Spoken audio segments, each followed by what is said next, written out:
Hi guys, स्वागत है आपका शिक्षा एक मिशन चैनल पर। आज हम देखेंगे फ्यूचर एंड डेफिनिट टेंस, जिसे हम सिंपल फ्यूचर टेंस भी कहते हैं। इसको समझने के लिए पहले हमके इसके फॉर्मेशन को समझना पड़ेगा कि फॉर्मेशन किस तरह से इसका फ्रेम किया गया है। तो यहाँ आप देखिए, सब्जेक्ट है, सब्जेक्ट के बाद हम हेल्पिंग वर्ब विल या शैल का यूज करेंगे, जहाँ शैल का यूज हम आई और वी के साथ करेंगे। शैल का यूज हम आई और वी के साथ करेंगे। बाकी रेस्ट ऑल सब्जेक्ट के साथ हम विल का यूज करेंगे। उसके बाद मेन वर्ब के फर्स्ट फॉर्म का यूज करेंगे और तब ऑब्जेक्ट लगाएंगे। निगेटिव सेंटेंस जब हम बनाएंगे, सब्जेक्ट के साथ हम विल या शैल का यूज करेंगे, उसके बाद नॉट का यूज करेंगे, फिर मेन वर्ब के फर्स्ट फॉर्म और ऑब्जेक्ट का यूज करेंगे। इंट्रोगेटिव सेंटेंस जो है दो टाइप के होते हैं, यस और नो क्वेश्चन, और एक जो WH फैमिली से जो क्वेश्चन बनते हैं उन क्वेश्चन के विषय में यहाँ हम थोड़ा सा ध्यान देंगे कि यस और नो क्वेश्चन, जो क्वेश्चन क्या से शुरू होते हैं और जिसका जवाब हम हाँ या नहीं में दे सकते हैं, ऐसे सेंटेंस को हम यहाँ हेल्पिंग वर्ब से फ्रेम करेंगे। और यदि WH फैमिली इन्वॉल्व हो रही है तो उसे हम यहाँ से फ्रेम करेंगे। WH विल या शैल सब्जेक्ट के अकॉर्डिंग लगेंगे, मेन वर्ब का फर्स्ट फॉर्म, फिर ऑब्जेक्ट और इंट्रोगेटिव मास का प्रयोग करेंगे। जब इसका निगेटिव हम बनाएंगे तो WH फैमिली अगदी है तो वह सर्वप्रथम इन्वॉल्व होगी, उसके बाद विल या शैल का प्रयोग करेंगे, उसके बाद हम सब्जेक्ट और नॉट का यूज करेंगे, फिर मेन वर्ब के फर्स्ट फॉर्म और ऑब्जेक्ट का यूज करके इंट्रोगेटिव मार्क्स लगाएंगे। याद रखेंगे, इंट्रोगेटिव सेंटेंस में नॉट का यूज हमेशा ही सब्जेक्ट के बाद होता है। कुछ स्पेशल रूल्स हैं हु के, जहाँ हु से क्वेश्चन बनते हैं, यानी कौन से क्वेश्चन बनते हैं। ऐसे स्ट्रक्चर को फ्रेम करने के लिए यहाँ हम देखेंगे कि who, will, shall, main verb का फर्स्ट फॉर्म और ऑब्जेक्ट का यूज किया गया है। ये अकॉर्डिंग अफर्मेटिव सेंटेंस के लिया गया है। यहाँ सब्जेक्ट की जगह पे हमने हु का यूज किया है, उसके बाद विल या शैल एज इट इज है, मेन वर्ब का फर्स्ट फॉर्म और ऑब्जेक्ट का यूज हमने किया है। निगेटिव सेंटेंस जब हम हु से बनाएंगे तो निगेटिव का अफर्मेटिव सेंटेंस अफर्मेटिव निगेटिव के रूल्स के अनुसार ही हम बनाएंगे। Subject will, shall, not, main verb का फर्स्ट फॉर्म, ऑब्जेक्ट। यहाँ भी हम सब्जेक्ट की जगह पे हु का यूज करेंगे। Who, will, shall, not, main verb का फर्स्ट फॉर्म और ऑब्जेक्ट का यूज करेंगे। तो आइए हम समझते हैं इस सेंटेंस को किस तरह से हम फ्रेम करेंगे कि हमें जो है समझ में आए अच्छी तरह से। यहाँ मैं पढ़ाने और सिखाने का प्रयास कर रहा हूँ आपको।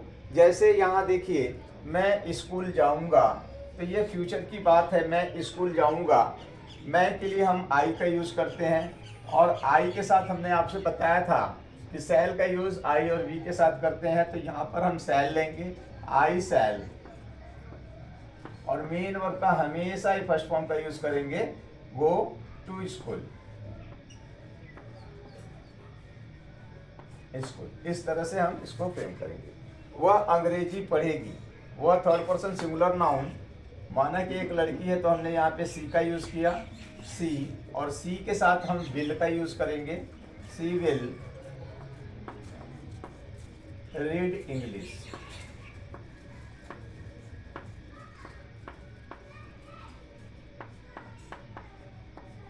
सी विल रीड इंग्लिश। इस तरह से सेंटेंस में फर्क हम समझेंगे। सब्जेक्ट के साथ आई और वी के साथ हम शैल का यूज करेंगे। Rest all subject he, she, it, name वगैरह जो कुछ भी आएगा उसके साथ हम विल का ही यूज करेंगे। आइए हम स्ट्रक्चर के अनुसार ये समझने का प्रयास करते हैं कि स्ट्रक्चर जिस तरह से फ्रेम किया गया उसी तरह से सेंटेंस को लिया गया है। और यहाँ हम समझेंगे कि स्ट्रक्चर के अनुसार हम जो है इस टेंस को किस तरह से बनाएंगे। पहला सेंटेंस है, मैं तुम्हें अंग्रेजी पढ़ाऊंगा। मैं तुम्हें अंग्रेजी पढ़ाऊंगा। आई के साथ हम शैल का यूज करेंगे। आई शैल टीच, मेन वर्ब का फर्स्ट फॉर्म, इंग्लिश। आई शैल टीच इंग्लिश। अब ये अफर्मेटिव सेंटेंस था। इसका निगेटिव सेंटेंस देखिए, मैं तुम्हें अंग्रेजी नहीं पढ़ाऊंगा। फॉर्मेशन हमारा क्या कह रहा है, सब्जेक्ट विल शैल, इसके बाद नॉट का यूज, उसके बाद मेन वर्ब के फर्स्ट फॉर्म और ऑब्जेक्ट का यूज। तो इसी के अकॉर्डिंग हम इस सेंटेंस को भी फ्रेम करेंगे। आई सब्जेक्ट है हमारा, आई के साथ हम शैल का यूज करेंगे, शैल, और शैल के बाद हम नॉट का यूज करेंगे। आई शैल नॉट, नहीं पढ़ाऊंगा, टीच इंग्लिश। इस तरह से देखा आपने कि नेगेटिव सेंटेंस को हमने यहाँ पे फ्रेम किया। अब इंट्रोगेटिव सेंटेंस देखते हैं। क्या मैं तुम्हें अंग्रेजी पढ़ाऊंगा? क्या मैं तुम्हें अंग्रेजी पढ़ाऊंगा? इस सेंटेंस का जवाब हम हाँ या ना में दे सकते हैं। इंट्रोगेटिव होते हुए भी इसका जवाब हम केवल हाँ या ना में दे सकते हैं। इसलिए यहाँ पर देखिए, यहाँ से हम इसको फ्रेम करेंगे। सब्जेक्ट के अकॉर्डिंग हम हेल्पिंग वर्ब पहले लेंगे, उसके बाद सब्जेक्ट, फिर मेन वर्ब के फर्स्ट फॉर्म, उसके बाद ऑब्जेक्ट। तो यहाँ सब्जेक्ट है हमारा मैं। अब मैं के लिए हम शैल का यूज़ करते हैं, तो हम पहले शैल लिखेंगे, शैल, और उसके बाद हम यूज़ करेंगे आई का। सब्जेक्ट है जो हमारा शैल आई, उसके बाद मेन वर्ब का फर्स्ट फॉर्म टीच, टीच, और ऑब्जेक्ट है हमारा इंग्लिश, इंग्लिश, क्वेश्चन मार्क देंगे। इंट्रोगेटिव निगेटिव में हम देखते हैं, क्या मैं तुम्हें अंग्रेजी नहीं पढ़ाऊंगा? इसका भी जवाब हम हाँ या ना में दे सकते हैं। तो जब हम हाँ या ना में जवाब दे सकते हैं, तो निगेटिव के लिए यहाँ देखिए फ्रेम किया गया फॉर्मेशन, वेल, शैल, सब्जेक्ट, और सब्जेक्ट के बाद नॉट का यूज करेंगे, फिर मेन वर्ब का फर्स्ट फॉर्म और ऑब्जेक्ट का यूज करेंगे।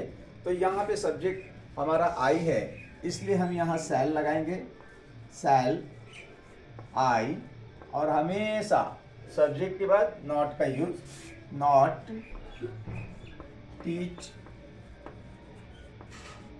इंग्लिश। इस तरह से हमने फॉर्मेशन के अकॉर्डिंग सेंटेंस को बनाया। मैं तुम्हें अंग्रेजी क्यों पढ़ाऊंगा? अब इस सेंटेंस को आप ध्यान से देखेंगे तो आपको यहाँ समझ में आएगा कि इसका जवाब हम हाँ या ना में नहीं दे सकते। मैं तुम्हें अंग्रेजी क्यों पढ़ाऊंगा, हाँ या नहीं, इस तरह से क्वेश्चन का आंसर नहीं मिल पाएगा। हमें बताना पड़ेगा क्यों पढ़ाऊंगा। क्यों के लिए हम WH फैमिली का यूज करते हैं, और WH फैमिली का रूल ये कहता है कि पहले WH फैमिली, फिर जो है इसके हेल्पिंग वर्ब आएंगे अकॉर्डिंग टू सब्जेक्ट, उसके बाद सब्जेक्ट, उसके बाद मेन वर्ब का फर्स्ट फॉर्म और ऑब्जेक्ट का हम यूज करेंगे। तो WH फैमिली यहाँ है हमारी क्यों, तो हम वाई का यूज करेंगे।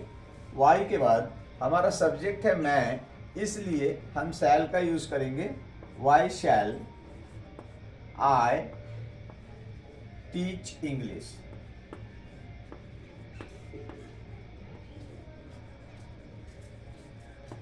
इंग्लिश। इस तरह से सेंटेंस को हम फ्रेम करते हैं। लास्ट सेंटेंस यहाँ पे देखिए, मैं तुम्हें अंग्रेजी क्यों नहीं पढ़ाऊंगा। क्यों नहीं पढ़ाऊंगा, यहाँ WH फैमिली भी इन्वॉल्व हो रही है और नहीं का भी यूज किया जा रहा है। तो यहाँ स्ट्रक्चर देखिए, WH, well, shall, subject, not, verb का फर्स्ट फॉर्म, उसके बाद ऑब्जेक्ट लगाकर हम इंटरोगेटिव मार्क्स लगाते हैं। तो यहाँ WH फैमिली हमारी क्या है, क्यों है, इसलिए हम WH फैमिली पहले लिखेंगे। उसके बाद हमारा सब्जेक्ट है मैं के लिए तो हम शैल का यूज करेंगे, शैल, और उसके बाद आई के बाद, यानी आई ये सब्जेक्ट है, सब्जेक्ट के बाद हम नॉट का यूज करते हैं इंट्रोगेटिव सेंटेंस में। तो यहाँ हम नॉट का यूज करेंगे, नॉट टीच इंग्लिश। इस तरह से सेंटेंस को हम फ्रेम करते हैं। अब आइए इस दो पैटर्न पे हम बात करते हैं, who, will, subject, main verb का फर्स्ट फॉर्म और ऑब्जेक्ट के लिए। तो हमने यहाँ लिया कौन तुम्हें अंग्रेजी पढ़ाएगा। एक सेंटेंस हमने लिया, कौन तुम्हें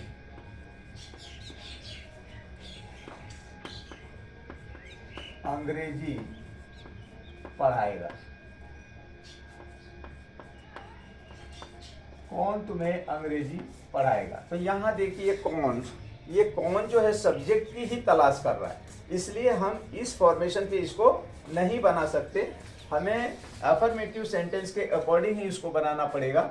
सब्जेक्ट के जगह पे हम हु का यूज करेंगे, जैसा कि इस फॉर्मेशन में दिया है, who, will, shall, main verb का फर्स्ट फॉर्म, ऑब्जेक्ट।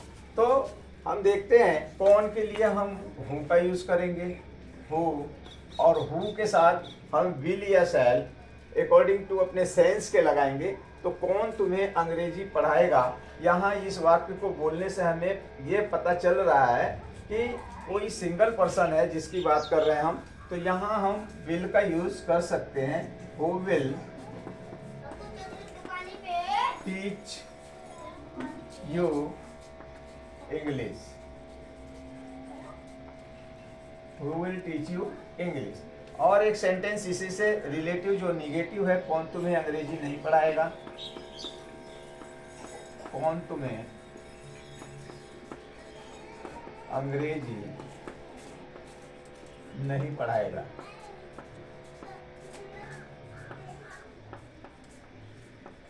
पढ़ाएगा, कौन तुम्हें अंग्रेजी नहीं पढ़ाएगा। इसमें देखिए ये निगेटिव सेंटेंस है और हु पैटर्न से बना हुआ है, इसलिए